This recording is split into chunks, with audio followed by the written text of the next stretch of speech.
Hi guys, how are you today? I just want to give a preview of the Rotterdam semi-finals, which are just coming up. Um, First of all, before I talk about the semi-finals, I just want to go ahead and I want to talk a bit about the Medvedev going out in the first round and also Zverev of Rotterdam. Now, firstly, I predicted them to be in the semi-final. They're not because we've had two shock upsets, right? So, let's start with Medvedev, right? I said Medvedev, he would either win the tournament, if you could just forget about what happened at the Australian Open final, how he played great for 20 matches in a row, and then produced one of his worst matches of his career in the Australian Open final.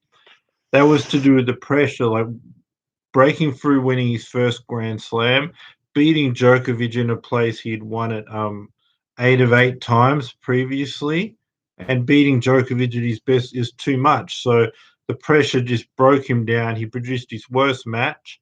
Nothing like the 20 in a row when he was winning 20 in a row. He was at his absolute best, and he didn't have to face Djokovic at his best because he was in. The only way he's going to lose is having a bad day, and he had his very worst day, couldn't get a set. So my question in this tournament was, how was he going to handle the fact that he'd won 20 in a row, he's playing his best tennis, the most important moment, the chance to win a Grand Slam, having Djokovic injured, him on a great momentum run, everything was favouring him to get his first Grand Slam, and then to just throw it all away with his worst match of his career, possibly, or one of them at least recently. How is he going to handle that? Was he just going to say, well, it's not a Grand Slam final now, so I don't have those pressures. I can go back to how I was playing 20 in a row. That was one option for Medvedev, or he's just so affected by the fact that he did win 20 in a row. And when it mattered, the most important match of his career, a Grand Slam was there, beating Djokovic at his best Grand Slam, only having to play an injured while you're at your best to just throw it all away with your worst match ever, right? Is he going to be affected by that? Well, saying to himself, well, why? I just gave away my first Grand Slam. I gave away beating Djokovic at the Australian Open. Like, how was he going to be affected by that? So we saw what the reality was. Now it's played. He was affected. He's obviously thinking, I was playing great. Why did my worst match just happen to be the most important match? Why could I win 20 in a row? But then when a Grand Slam was there for the taking, I just throw it all away. And he was thinking that, and he was just angry and he was just upset about why he could produce that 20 in a row, but not produce anything like that in the Australian Open final. And he was thinking about that match. He was upset that he'd blown a Grand Slam. He was in that emotional state about what happened in the Australian Open final. And mentally and emotionally, he was down. All his confidence was torn away. He was thinking more about the Australian Open final and not this first round in Rotterdam. And he produced another match similar to the Australian Open final, or worse, and which has caused him to be eliminated. He could be so affected by the fact that he was playing great for 20 in a row, but at the most important time, he can't produce it, which has caused him to throw away a Grand Slam. That moment of the fact that he was winning 20 in a row and the fact that he couldn't do that because he couldn't handle the pressure of a Grand Slam final and he's thrown away a Grand Slam. It could be more than just Rotterdam. You could turn a winning run into a losing run. And this could be very bad for Medvedev. And it was all mental at the Australian Open final because of the pressures of the Grand Slam final.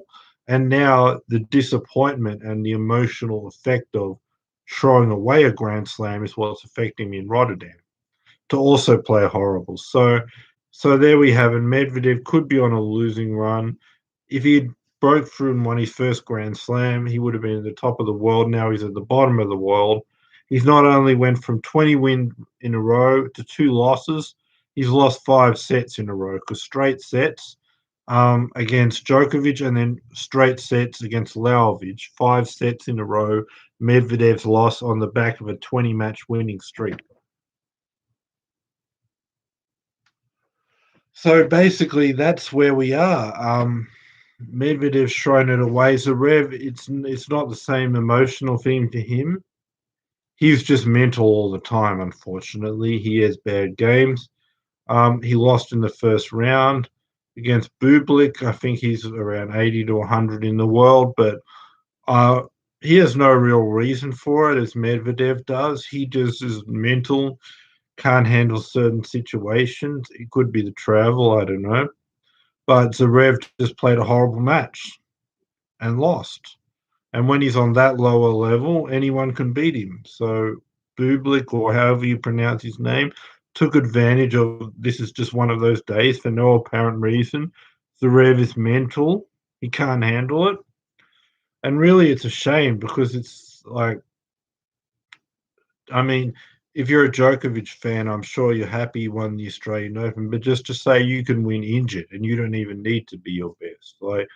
And some of his hardest competition, like Zverev and Medvedev, I would say that because it wouldn't be Fritz in the third round. It wouldn't be Raonic because Raonic just has no confidence against Djokovic. It wouldn't be semi-final against the guy outside of the top 100. On paper, Djokovic's two toughest matches should be Zverev in the quarterfinals at the Australian Open and Medvedev in the final. And they just basically gave it away to an injured guy. And any of those who say, oh, no, it's because Djokovic was so great, even though he's injured, it's not true. Because look at what Djokovic had to beat. Two guys at the very next tournament that go out in the first round. And then look, you saw Tsitsipas on fire beating Nadal in Australian Open, but the next round having a horrible match against Medvedev. Medvedev playing great then, and then a horrible match the very next round. So it just shows, like, just as we saw at the end of last year when we felt like Medvedev and Thiem were in the final, they beat Djokovic and Nadal twice. They're not there because also Thiem had a horrible match and just fell apart and gave it away in the Australian Open. So these guys are so inconsistent. They have days when they look like they're there with Djokovic and Nadal, but it's possible for Nadal and Djokovic to win Grand Slam injured when they're not playing anywhere near the best because these guys are hot and cold. Like Nadal got Tsitsipas on a hot day when he's on fire, but then the next day he's cold against Medvedev. Medvedev was hot for a while, but cold because he can't end the Grand Slam final. Now he suddenly lost 5 sets in a row. Also, Zverev could have been mentally affected in this tournament because he also blew a chance against an injured Djokovic. Like they were one set all, but he was up 3-love in the third and fourth sets and mentally capitulated in a way Medvedev. So he could be thinking about that. He could have brought that into Rotterdam and also caused him to again play bad. But it's just a shame that like these guys are hot and cold and no one's they have the ability to be there with Nadal and Djokovic, but they also have the ability to just lose it and go on losing streaks or be hot one day and cold the next. So you never know. We could see Federer coming back and winning everything, or maybe not Nadal and Djokovic because these other guys are unpredictable. You can't rely and depend on them. They're going to produce a good level under pressure or a Grand Slam final. Or they could be hot for a month, cold for another month. You just don't know. So I think, unfortunately, Medvedev and Thiem mentally, they're not good under pressure. They're inconsistent and they have the ability to be there with Nadal and Djokovic, but that's preventing them. So that's what I'll say about that. Now I'm going to get to the preview of the semi-finals. So let's get into that now. The first one is going to be let's just go with Rublev against Tsitsipas. I said I predicted them to meet. It's happened. I was going with Tsitsipas to beat Rublev because he's had a good record. I saw he beat him in the French Open. Oh, I think Hamburger was very close and Tsitsipas should have won. Clay is better for Rublev. Rublev wants to get in long rallies and use this sort of power he has in the long rallies and time to set up on the shot. Whereas what Tsitsipas wants to do is use his better serve, attack, shorten the points, take Rublev's time, so Rublev can't wind up for these 3-4 powerful shots to end the point. And he just can't even get in a rally, get rhythm. It's all about Tsitsipas's serve, attacking, shorting the point, coming into the net to finish. And then a faster indoor court when you're saying like, I'm going to use my serve, I'm going to attack, take risks, shorten points, come to the net to finish. This court is much better than clay. So I went with Tsitsipas. But now I've seen when Tsitsipas's form in the tournament, Hubert Hurkacz, he played him. He barely survived. He was sort of up and down. If the opponent, Hurkacz, was better, he would have been out. But he just survived by being up and down and just got through that one. Then the next one he played Khachanov. Khachanov had all the chances in the world. He'd won the first set, and I think he was up a break in the third set as well. They got to 5-all the way down to the wire. And again, Tsitsipas wins 7-5, but he's up and down, but he's just been slightly more up than the opponents, Hurkacz and Khachanov, in the previous matches to just get by. So now I'm going to have to assume, since that's his form, that's what he's going to produce in the semi-finals. And I just think that, you know, when looking at this, right, that's not going to be enough to beat Rublev. Yes, he has the ability to attack and shorten the points.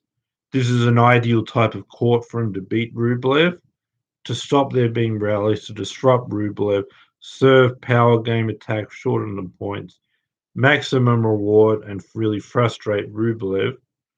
But and he even beat him in the French Open quarterfinals on clay when the conditions didn't suit that at all.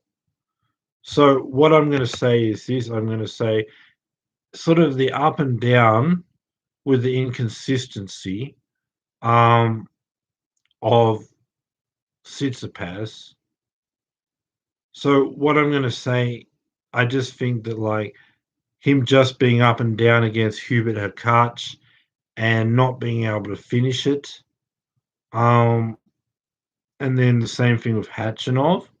The question is, even though the conditions are great for Tsitsipas to win, and if they're both playing well near their best, Tsitsipas would win.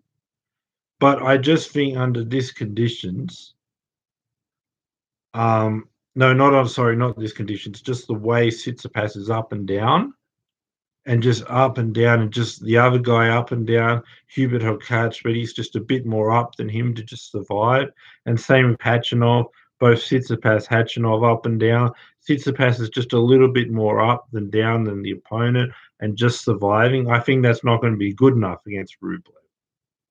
I think Rublev is more consistent than him right now. So the conditions do suit Tsitsipas to beat Rublev, but he's just too up and down. And with Khachanov being up and down and Hubert Hurkacz up and down and Tsitsipas just a bit more up, I think he won't get away with it this time. I think Rublev's too good. Tsitsipas's form is not great. He's too up and down.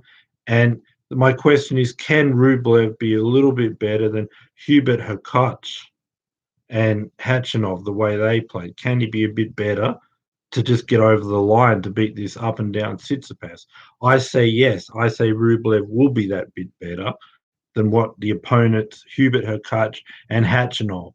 And this up and down, if Tsitsipas does that, Rublev is going to take, he's going to be that bit better than what Khachanov was and what Hurkacz was, to get over the line and beat this inconsistent Tsitsipas.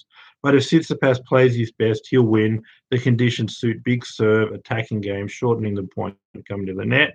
But his form's too inconsistent, and Rublev's going to make him pay, and he won't be able to survive against another guy who's just as inconsistent, like his last two opponents. Rublev won't be that, and Rublev will make Tsitsipas pay, and Rublev will be able to be that bit better than Hurkacz and Khachanov. So I'm saying in 3 sets, I'm giving it to Rublev. The other one is Korik versus Fucsovics. I haven't watched these guys play much, but I'm going to give it to Korik. I just think Korik's done a lot more. He's shown me a lot of potential in his career. Fucsovics isn't quite there yet. I mean, I saw in, I think it was 2018, he beat Federer a couple of times. Um, I'd assume because he's in the semi-finals, he's got a game back like that. But he's had the potential to really challenge guys in the big three, Federer, Nadal, and Djokovic. He's beat Federer twice. And I just think if he's found his best form to make this semi-final, Fucsovics, who's a lot further down the rankings and hasn't really done much before, won't be able to beat Bonner Korik. So I'm saying Korik is going to win, and we're going to see Rublev versus Bonner Korik. I can't really say these guys' names, but that's who I'm predicting will meet in the Rotterdam 2021 final, and be back for my preview of the Rotterdam 2021 final tomorrow. I'm going to preview that one. But like I said, Tsitsipas conditions great to win. He's too up and down, but he's faced players that are up and down in Khachanov and Hukac. But this up and down level and just surviving against another guy that's up and down, he's not going to have that this time. Rublev's going to be much more consistent, playing at a good level the whole game. And Tsitsipas is in a position, if he's up and down, he loses because the opponent's much better and not playing inconsistent with him. Like you saw a match of two inconsistent players, Tsitsipas just surviving. Now it's only going to be Tsitsipas inconsistent, Rublev's going to be more consistent, and Rublev's going to take advantage and win. But the conditions are great. If Tsitsipas finds his best level consistency, then he'll win. But he hasn't shown me that, so I'm going with Rublev. And I just think based on the past, Bonner Korik, he's beat Federer a couple of times. He's consistent. He's found that level again to be back in the semi-finals. And Fucsovics hasn't really proven that he can do anything like beat Federer twice, like Korik has, and make the big free battle. So I'm going with Korik, and I'm also going with Rublev, and then they'll meet in the final. Subscribe, bell notification, thumbs up. Have a great day and night, and be back for my video tomorrow for the Rotterdam 2021 final. Remember, subscribe, bell notification. Thanks. Bye for now. Bye for now.